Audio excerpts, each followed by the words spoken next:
Talk to a business owner in any country, and before long, they will voice a familiar complaint. In low unemployment America, a third of firms say they experience recruitment challenges as candidates lack the right skills. In high unemployment Italy, a quarter have the same complaint. Labor shortages are, apparently, not just a problem in rich countries.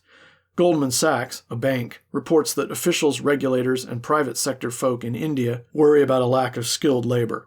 From Hong Kong to Guatemala, over two-thirds of employers moan about a talent shortage, according to a survey by Manpower Group, a consultancy. The story is consistent over time. When jobs are plentiful, people say there is a labor shortage. It is hard for bosses to find staff. But when unemployment is high, people still say there is a shortage.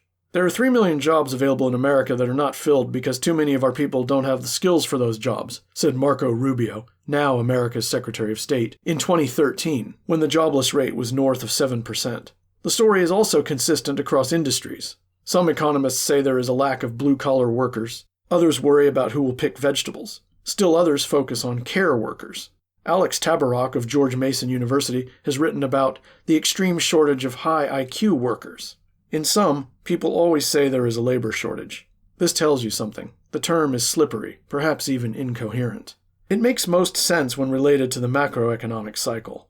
Demand for labor can run above supply, such as after the COVID-19 pandemic, when high spending boosted demand for labor. In such circumstances, wages rise as firms compete for staff. Across the G10, average nominal pay is 20% higher than in 2019. For a while, higher nominal pay can eliminate labor shortages by encouraging work and discouraging hiring.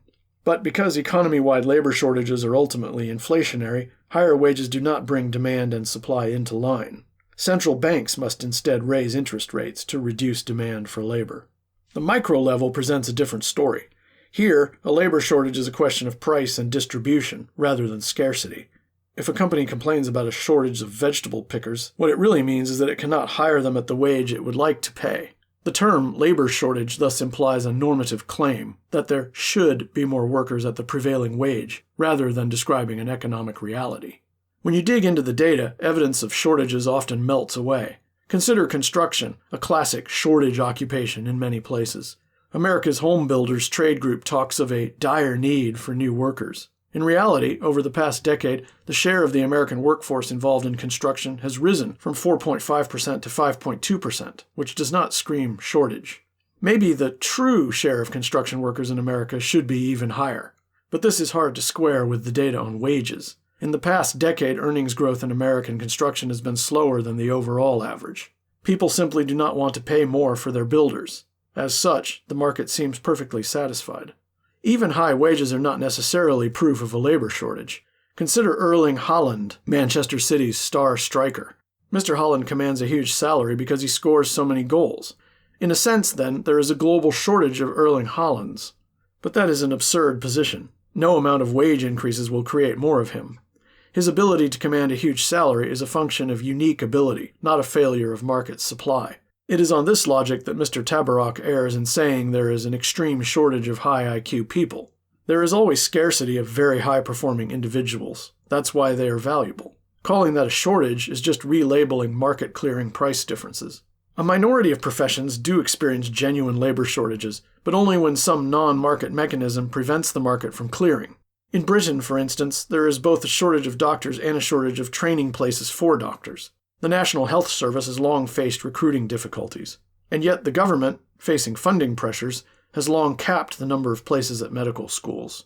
In America, stringent occupational licensing requirements make it difficult for workers to move to in-demand jobs. In 2020, the OECD noted that across the rich world, driving instructors face some of the toughest licensing requirements. If you are ever struggling to find an instructor to help your child pass her driving test, blame the bureaucrats. Recognizing the truth of labor shortages has important policy implications. At present, officials are afflicted by shortageitis. Australia maintains an occupation shortage list to monitor which industries need state assistance. Germany maintains a similar list and gives people in these professions preferential migration treatment. In America, Joe Biden tried to tackle a perceived labor shortage in certain industries via apprenticeships. Sir Keir Starmer, Britain's Prime Minister, wants to boost spending on training British-born workers to alleviate his country's labor shortage.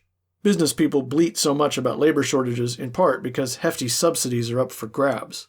Politicians could have more impact by getting out of the way. Economists are fond of the idea of allowing firms to bid for visas. This would ensure new workers flow to industries that have greatest need. Relaxing land use rules would allow people to move to areas where jobs growth is strongest. Politicians should also loosen occupational licensing requirements. Aside from that, central banks are responsible for managing aggregate labor shortages by supervising the overall economic cycle. Next time you hear the cursed term, be suspicious. There's only one Erling Haaland.